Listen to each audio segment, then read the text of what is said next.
Hey everyone, welcome back. We were all hoping for the Zylok Incarnon to become something great. Something like how Latron or the Strun became, not like Soma 2.0. In fact, if Zylok Incarnon actually worked properly, we would have had another unique, really strong pistol. But because of a perfect storm of bugs, the weapon handles like almost complete garbage. And even its innate traits actively work against it. I fully expect the Zylok bugs to be patched because it's so obvious that the weapon is not working properly, and hopefully it can become the powerhouse I dreamt it to be. On the other hand, if you really want this weapon to be usable in its current state, I can show you how to make this strong enough to annihilate Steel Path. No, I'm not lying. Yes, you can make Zylok Incarnon actually work. No, you don't need buffs, an armor strip, or a primer. You'll be able to do it on any frame. No arcanes. Even Helmet has a variety of options, but it does require more effort than your typical Incarnon weapon. Today, we'll also be going over everything that's wrong with this weapon in hopes mistakes like these don't repeat themselves in the future. As always, these weapons are the second generation of Incarnons shipped with the Duviri Paradox update. The only way to get them is from Steel Path Circuit Mode. After clearing the quest and having Steel Path unlocked, you need to pick 2 of the weapons on rotation to work towards on the Steel Path Circuit Mode. Clearing rounds gives points to point tiers, reach the appropriate point tier, and return to this screen to claim your loot. The Incarnon Genesis adapters have a rotating 6-week schedule with the full details in this video's description. If you do not get the adapter for your weapon before weekly reset, it will not reappear for 6 weeks. If you get the adapter, you can use it on your appropriate weapon and Cavallero and the Chrysalis whenever you want. Keep in mind, attaching the adapter requires Duviri open world materials and has unlock requirements on the Incarnon tree perks, just like the original Incarnon weapons from the Angels update as well. Zylok's Incarnon Gimmick should be straightforward, but it isn't. It becomes a charge shot pistol where you can hold a shot until the right moment.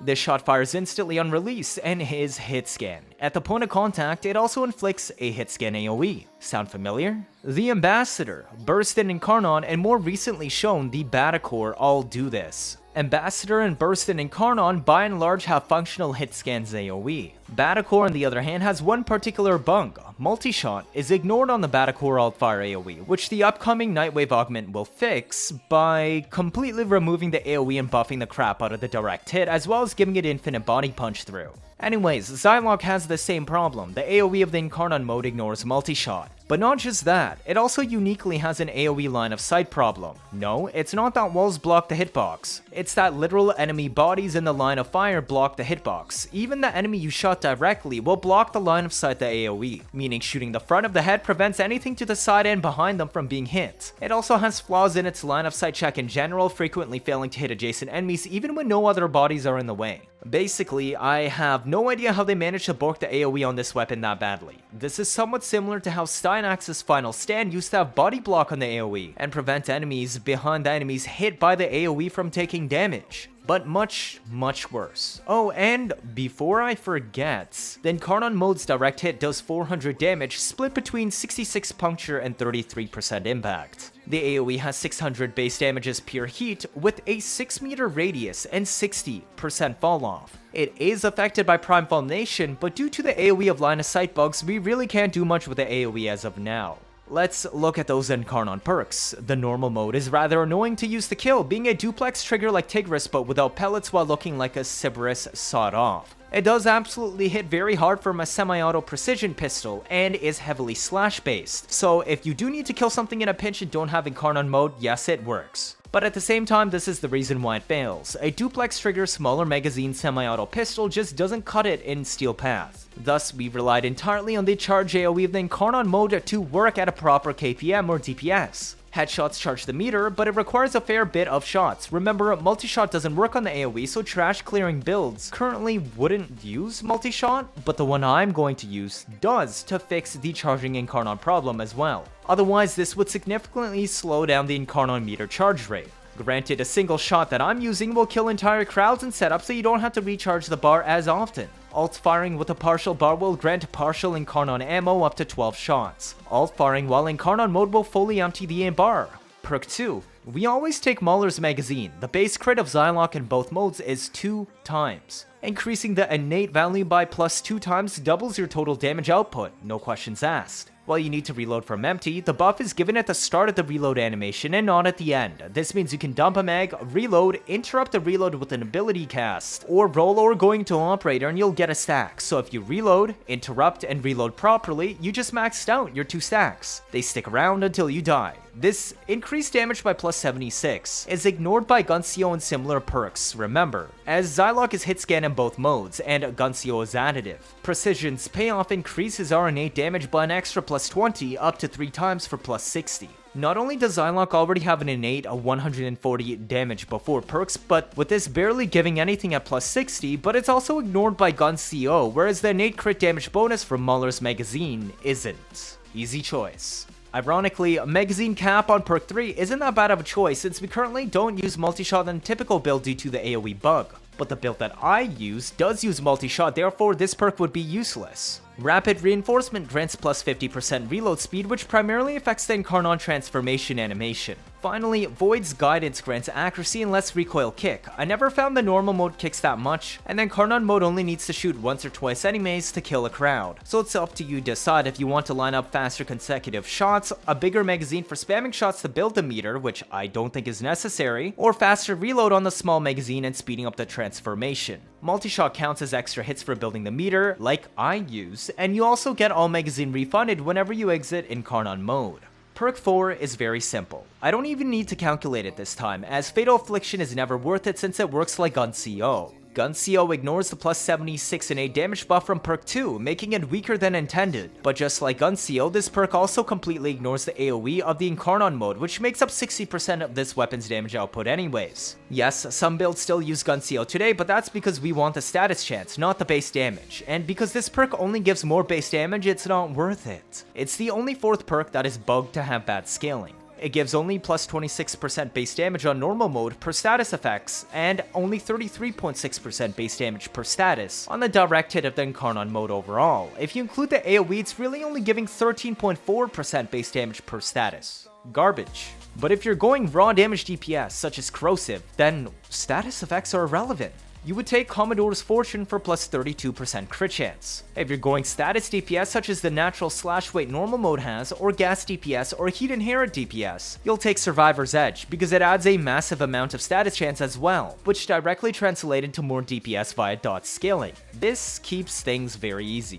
The Zylok Incarnon interacts very weirdly with Zephyr's Tornado. It basically saves the weapon. You know how the AoE fails to hit enemies properly? If you shoot the enemies in Tornado, most of the time the AoE is too small to tag one, but more importantly, if you shoot the Tornado with Zylok itself, the massive direct hit instead is redistributed in a 10-meter AoE and kills everything. Because a direct hit is not an AoE, while shooting a Tornado saves Zylok Incarnon, you cannot hit more than one Tornado at once this way. Mag and Xata's Whisper have no special interaction. It's the exact same as using Ensnare, aka shots will miss over half the crowd from the AoE. Also, because Zylok has a hit scan AoE, it gains extra hits from Ragdoll Grouping skills that cause each body limb to count as a separate hitbox for hit scan AoE weapons and electric procs. However, the hits regained on Zylok do not fully make up for the amount of hits lost from the AoE line of sight bug. Also, because it's entirely random on which units will take the bonus hits, you will not consistently hit the entire crowd, which means once again, AoE raw damage builds are still currently out of the question until Zylok Incarnon is patched, and thus I will not build for it. As a point of reference, this is how you would build a functional Corrosive DPS Zylok if the AoE worked properly. If you're going to use Zephyr, then this works extremely well even now since the Tornadoes transfer the direct hit instead of the AoE, which is the buggy part we don't care about. Standard base damage and crits, multi-shot blast damage for non-Zephyr setups, since even with grouping, 6-meter AoE isn't that big with 60% fall off. That would mean at 3 meters away, which is only about 2 body whiffs away from you, you already lost 30% of your total damage output. This build sort of works with Ragdoll Grouping, like Larva, Airburst, Cold Horizon, or Pull. Larva works the best due to the tight grouping to minimize fall off, but again is very inconsistent, and will never make up for the current amount of damage loss the bugged AoE has. We also have Multishot because that actually would work once patched, and Merciless or Deadhead is up to you. The second build is how I currently use Zylok to make up for its bugged AoE. This is how you actually make Zylok good now. The best way to use Zylok is to completely forget it has an AoE and assume that the Incarnon mode only has a direct hit stat. This lets us do several things. I no longer have to worry about the fall-off stat and deciding on a slot for Prime Fulmination. I don't need to worry about GunCO base damage being not that good since it actually works somewhat on the direct hit. And since the direct hit damage is so high to start with, even though GunCO ignores the plus 76 innate damage perk on the second tree, this only makes up a small portion of the direct hit's damage, which is originally 400 and preserves a good chunk for a follow-up shot if needed. Ignoring the AoE means we can now build Multishot, instead of trying the AoE without Multishot to source our crowd killing. Not only does this make the direct hit a lot stronger, but it also makes it a lot easier to build Incarnon meter in normal mode, since Multishot is counted as separate hits for this purpose. Therefore, we treat it like a high caliber pistol with extremely high direct hit damage, crit stats, and status. But how do you turn something like this into AoE? Gas. Why gas? Gas scales off single target damage here, which means it benefits from GunCO scaling even though gas itself is an AoE status effect. For the purposes of damage, it is still considered single target damage. We combine this with punch through to create our own pseudo AoE setup. Now we shoot through an entire crowd, proc gas on everything along the direct line of fire, and apply multiple stacks of gas per enemy hit by that shot because of Multishot, and now boost it further with extra proc since we're at 180% status chance.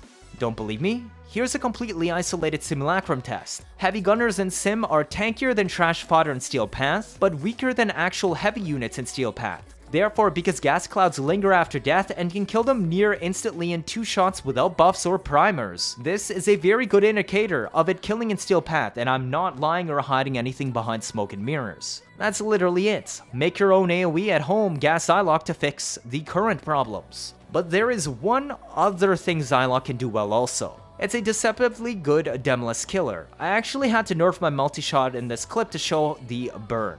This clip only shoots out a single bullet, instead of the 3.3 bullets that you'd normally expect if you had Galvanized Diffusion slotted. This 500k heat shot applied a 400k heat dot to the Demolyst in a heat inherit setup. Most of the footage where I actually had Multishot, the Demolyst never lived long enough for the heat to tick. These shots that do 1 million, the Demolyst would have burned for a 1 million plus. Once again, we completely ignore the AoE on Zylok to do this, and that's because GunCO is actually pretty important in Demolyst killing setups, not only for the status chance for extra heat procs and heat inherit, but because the sheer amount of status procs you apply in a primer contribute relevant base damage even though GunCO has slightly reduced damage scaling on Zylok's direct hits. The direct hit is also pure puncture and impact, so we had to mon actual heat on as the AoE is useless for scaling. We still have 100% plus crit and status, and prime heater charge results in the highest amount of new applied heat procs due to the bonus heat weighting being more important than the small extra status thermite rounds would have brought.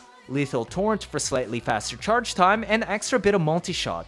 This lot is flex for whatever you want. Bane's double dip on dot builds, but for heat inherit setups, one dip comes from whatever inflicted the first heat stack, and the second dip comes from what you use to DPS, since we're priming with another weapon, in this case Bubonico, then I need to put a primed Bane on my Bubonico as well. Heat inherit also uses the heat percent mods from the weapon that applied the first heat stack to all later heat stacks, even if you swap weapons. Therefore, we mod as much heat percent as possible on Bubonico, as this 210% heat will be treated like as if it was on Zylok as well, instead of the 165% from just primed heated charge. That's it. You find the demo, prime it with Bubonico, strip the armor with whatever you want, be it Vastlock Shattering Impact with attack speed, Theros Strike, or any other ability armor strip, or Uneru, and then just plop a charge shot Zylok in their head. Instant death. Cheers! If this is your first time watching, feel free to leave a like or better yet subscribe. Let me know your thoughts down in the comments. 79.5% of you are not subscribed. I'm trying my best to get you new information out always as soon as possible, like I've been doing with the Duviri updates. Stick around if you want to see interesting memes and builds on a nearly daily basis. Don't want to miss out on any of that, do you? That'll be it for this video. Thank you all for watching and see you all next time.